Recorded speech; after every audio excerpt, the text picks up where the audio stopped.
ಬೆನ್ನು ಬಾಗುವ ಮುನ್ನ, ಕಣ್ಣು ಹೋಗುವ ಮುನ್ನ, ಹೊಸ ವರ್ಷ ಬಂತೆಂದರೆ ಒಂದು ವರ್ಷ ಕಳೆದು ಹೋಯ್ತೆಂದು ಅರ್ಥ.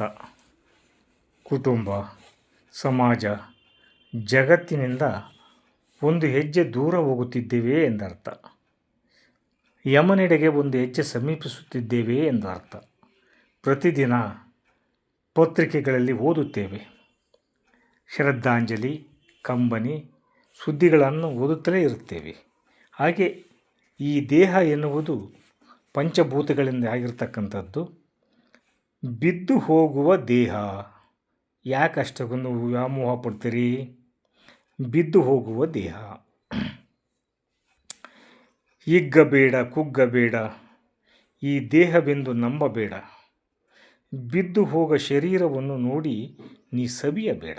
ಯಾವತ್ತಿದ್ರೂ ನಿನ್ನನ್ನು ಆತ್ಮನಿಂದ ದೂರ ಹೋಗುತ್ತದೆ, ಪಂಚಭೂತಗಳಲ್ಲಿ ಲೀನವಾಗುತ್ತದೆ. ಅದು ಶೂನ್ಯ, ಮಿಥ್ಯ, ಶಾಶ್ವತವಾಗಿ ಇರುವುದಿಲ್ಲ ಅದು.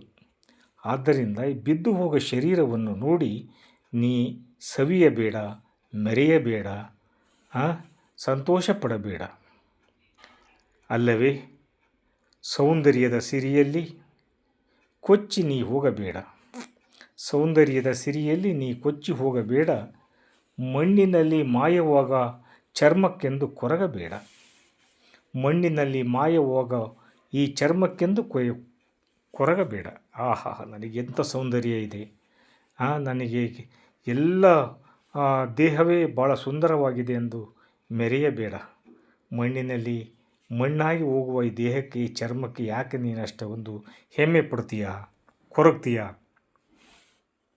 ಈ ಮೃಳೆ ಅರಸನೇನು, ಭಿಕ್ಷುಕನೇನು, ಎಲ್ಲ ಒಂದೇ ಕೇಳು ನೀನು. ಅರಸನೇನು, ಭಿಕ್ಷುಕನೇನು, ಎಲ್ಲ ಒಂದೇ ಕೇಳು ನೀನು. ಶೂನ್ಯವಾದ ಜೀವಕ್ಕೆಂದು ಮಿಥ್ಯವೆಂದು ತಿಳಿಯ ನೀನು. ಈ ಜೀವ ಶೂನ್ಯ.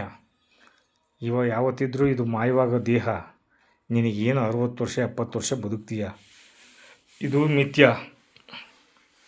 ಭೂಮಿ ಸತ್ಯ, ಬೆಟ್ಟ ಗುಡ್ಡಗಳು ಸತ್ಯ, ಹರಿಯುವ ಹರಿತೊರೆಗಳು ಸತ್ಯ. ನೀನು ಮಿಥ್ಯ. ನೀನು ಭಾಳ ದಿವಸ ಈ ಭೂಮಿ ಮೇಲೆ ಇರೋದಿಲ್ಲ. ಬೆನ್ನು ಬಾಗಿ ಕಣ್ಣು ಹೋಗಿ ಚಲನೆ ಹೋಗುವ ಮುನ್ನ ಬುದ್ಧಿ ಮನಸ್ಸು ಶುದ್ಧೀಕರಿಸಿ ಬೆಳಗು ಜ್ಞಾನ ದೀಪವನ್ನು. ಕೊನೆ ಗಾಲದಲ್ಲಿ ಮೋಕ್ಷವನ್ನು ಪಡೆ. ದೇವರನ್ನು ಧ್ಯಾನ ಮಾಡು, ಪುಣ್ಯವನ್ನು ಸಂಪಾದಿಸು, ದಾನ ಮಾಡು.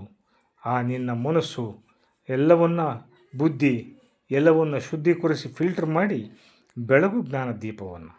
ಜ್ಞಾನವೆಂಬ ದೀಪವನ್ನು ನೀನು ಹಚ್ಚು, ನಿನಗೆ ಮೋಕ್ಷ ಸಿಗುತ್ತದೆ, ಸ್ವರ್ಗ ಸುಖ ಸಿಗುತ್ತದೆ ಎನ್ನುವ ಮಾತನ್ನು ಈ ಮೂಲಕ ನಾನು ಹೇಳುತ್ತಾ, ಯಾವ ಕ್ಷಣದಲ್ಲಿ ಶ್ರದ್ಧಾಂಜಲಿ ಅಂಕಣದಲ್ಲಿ ನಮ್ಮ ಚಿತ್ರ ಬಂದಿತೆಂದು ನಮಗೆ